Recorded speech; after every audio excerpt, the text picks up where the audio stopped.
Hello, what's up guys? I'm from Peso Smart PH here and welcome sa panibagong episode. Shoutout din sa mga podcast listeners. Today, this is natin yung daily habits na kailangan nyong i-develop today. So first of course, before we start, stock market juice muna tayo. This one is from Business World. Headline says, PSE index ends lower as virus clouds sentiment. So, na-write tong article yesterday at 9 p.m. So, basahin lang natin. The main index closed lower yesterday as uncertainties over the coronavirus disease 2019 pandemic continued to cloud investor sentiment globally. Yeah, parang hindi siya masyado gumagalaw. The past week, medyo tumaas siya. And then, parang nag-close siya at the highest within 2 months. And yun, medyo naka-recover naman siya. But, like, parang ang baba nung mga nagtitrade, ang baba nung volume. Ako personally, wala rin akong binibili masyado kasi nga, parang in-expect ko pa rin na babagsak pa rin siya.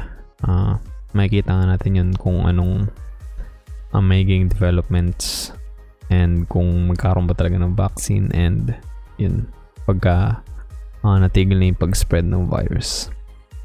So the PSEI shed 56.32 points or 0.97% to 5733.65 on Monday.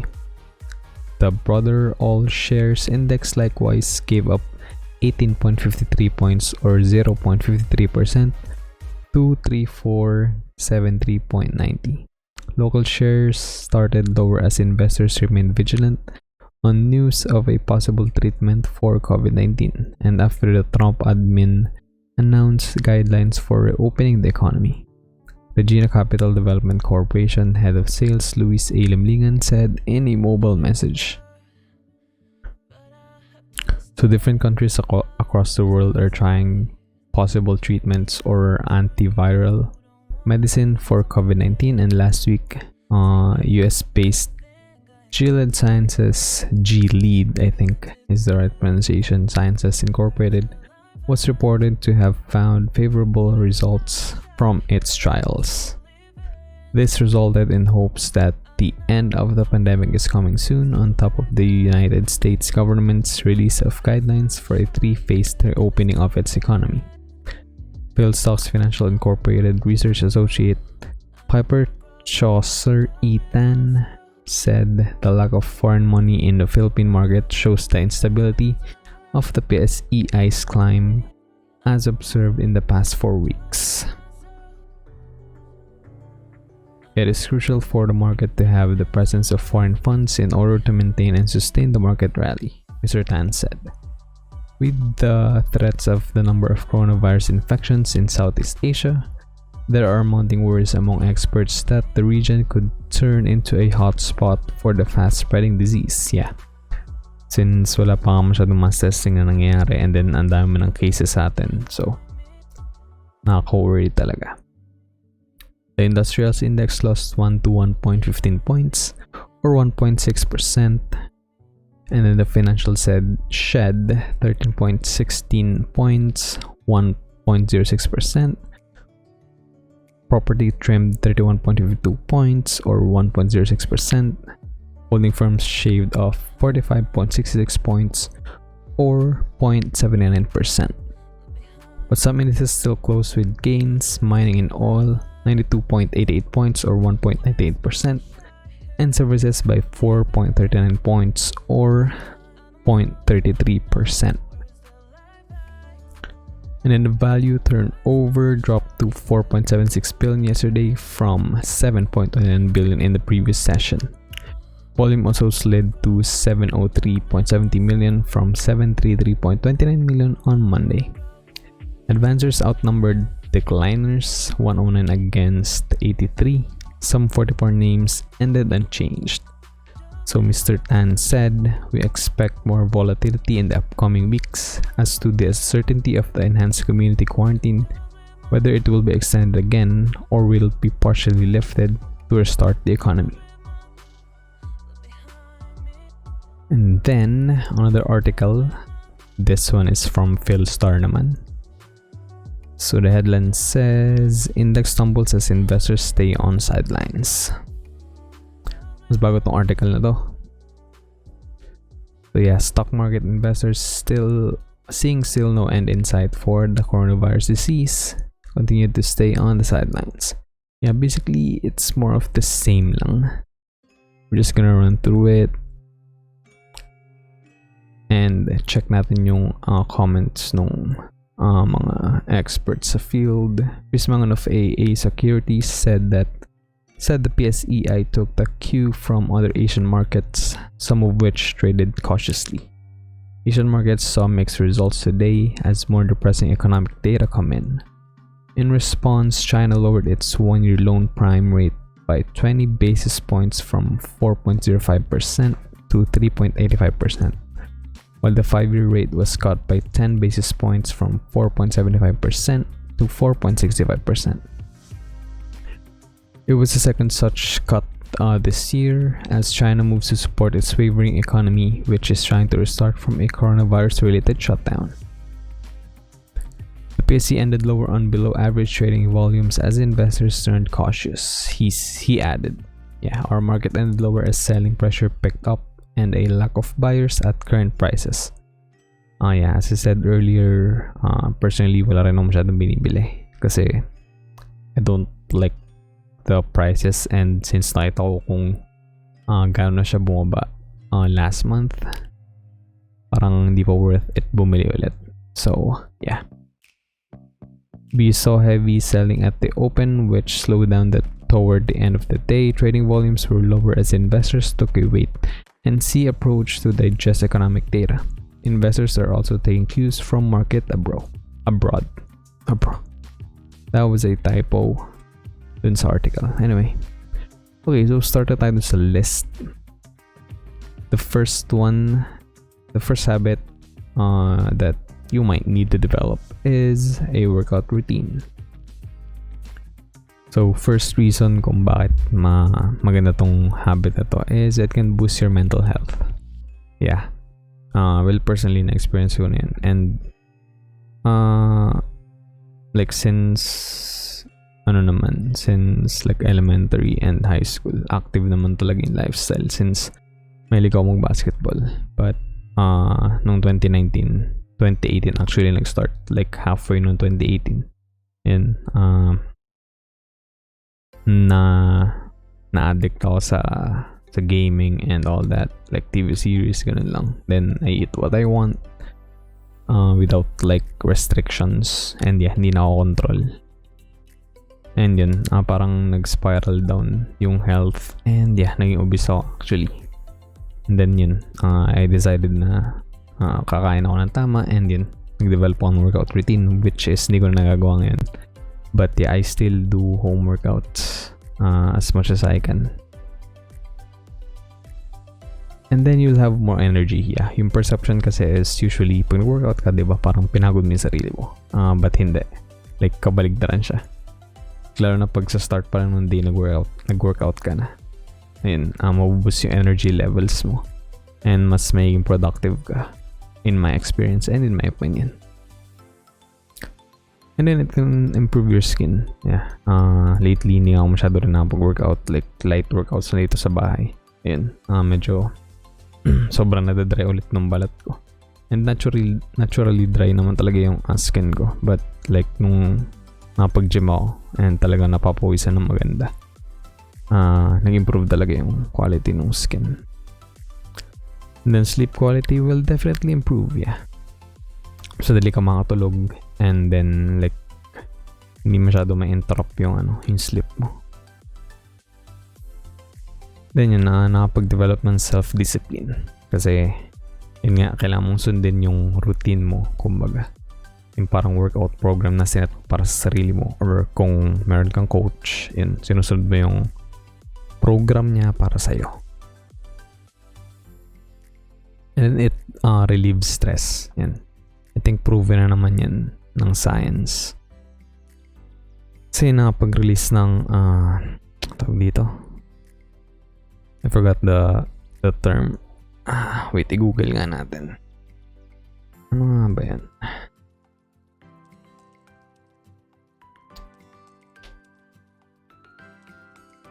Ayan, endorphins. Yeah. Nag-release ng endorphins kapag ka nag-exercise ka. So, it's really a good habit to develop. And they'll connect with people more. Kasi, ayun nga, pag nag-workout ka na, parang may involve ka na rin dun sa mga tao na nag-workout din. Then you can like get tips from them, paano ba sila nag-start, then paano nila na-sustain. And then, isa pa to sa reality na you can eat more. Kasi technically, mas marami ka nababurn na calories eh. So, kailangan mong palitan yung calories na yun para tama yung caloric intake mo for that particular day na nag-exercise ka. Okay, and yeah, correlated tong pangalawa dun sa nauna. Since, yes, nag-workout ka, but kailangan mo rin ng healthy eating habits. Lalo na pag gusto mong mag-lose ng weight. Actually, not lose ng weight, like mag-lose ng fats. Kasi, ayun, parang currently, nakakorelate agad yung pag-lose ng weight as being healthy. But, that's not necessarily true.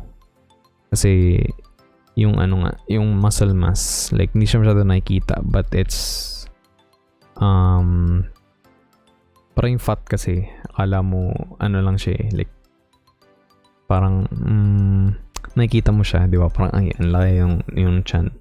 Ayun, pag kinumpir mo siya sa muscle mass, parang maliit lang na muscle. It's like, katumbas na nung malaking portion ng fat. Like, magkasing bigat lang sila. But yeah, anyway. Yeah. As I mentioned earlier, kailangan mong mag-intake ng tamang calories. Well, for me, I'm like 5'5", then nag-start ako mag-lose ng weight, I think last September, and then yung caloric intake ko dapat is 1,500. Yun. You'll have a better relationship with food. Yeah, that's true. Kasi di ba kalimitan sinasabi sa atin na dapat 3 times a day yung pagkain. But hindi naman yun necessarily dapat sinusunod. For example, like twice a day ka lang kumakain, and then tama naman yung calories na in-intake mo, then that's fine. And then you can try out fasting, like intermittent fasting. Maganda rin yan, like 16 hours yung window, and then 8 hours lang yung window mo ng pagkain. And then you can utilize apps like MyFitnessPal.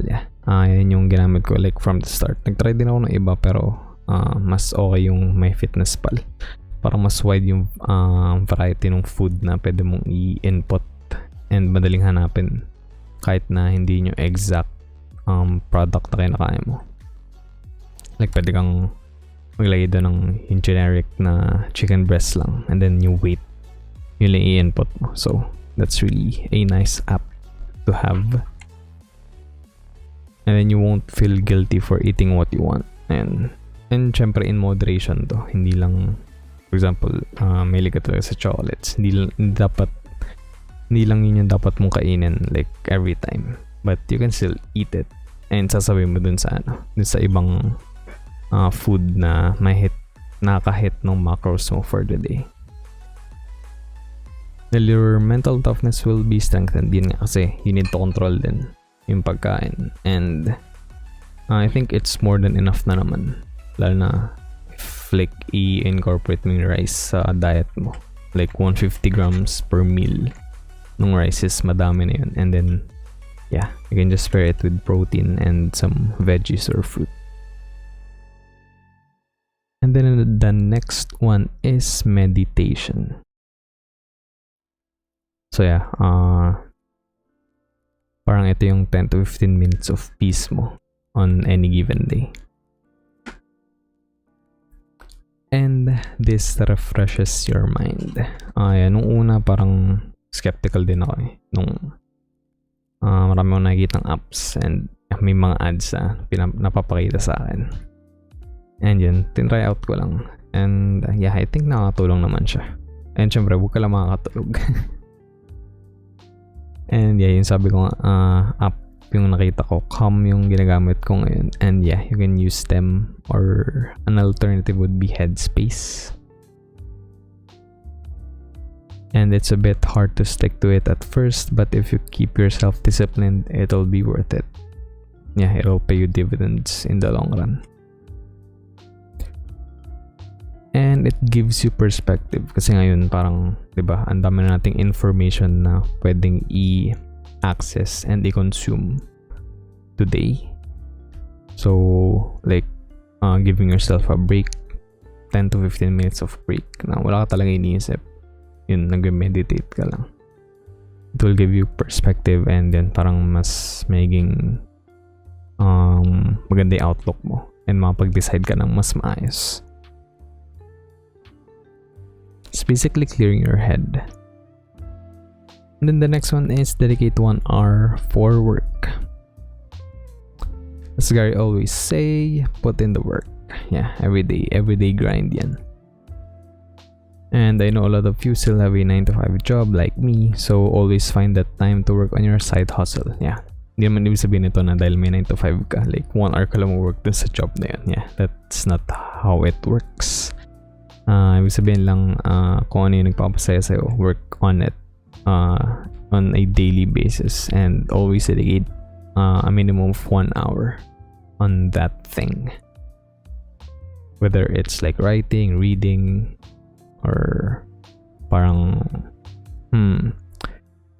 medyo tricky din to like paano kung nag-enjoy ka talaga like watching TV series. I think what you can do is like make reviews, critique that movie, that TV series, diba? At least you're enjoying what you watch, and then you can let other people know what you think of that movie, of that film, of that TV series. Idea lang. And this won't be really considered work, especially if it makes you happy. Look for something na nakakapagpasaya sa'yo. And it won't really feel like work kapag ginawa mo siya. And syempre, nag-enjoy ka. Parang yung 1 hour, wala lang yan. And you can always increase this time, but always give yourself a break. For example, like day off mo, diba? Like, parang 1 hour lang ba yung i-allot mo dun? And since nag-enjoy ka naman, so sa ginagawa mo, I think you can do it for longer. And then yung last one is always deploy positivity and kindness. With the social media being accessible to the majority of the population, karamihan sa atin may access na dun. Negativity can be prevalent nowadays. Sabi nga ni Gary, parang di niya nagigets kung bakit may mga tao na mag-consume nung content mo, for example, and then like leave hateful comments, negative comments, diba? Parang sinayang nila yung oras nila. And then you can really, and they don't say anything good. It nakabaffle. Always remember that kindness is always right. Kay Gary V ko rin yan nakita and narinig, and na-adapt ko na siya. And of course, deploy this without expecting anything in return. Always give without expecting anything in return. Lalo na dito. And of course, don't fake it. Like, parang ginagawa mo lang siya just for the sake of doing it. Like, dapat sincere yun.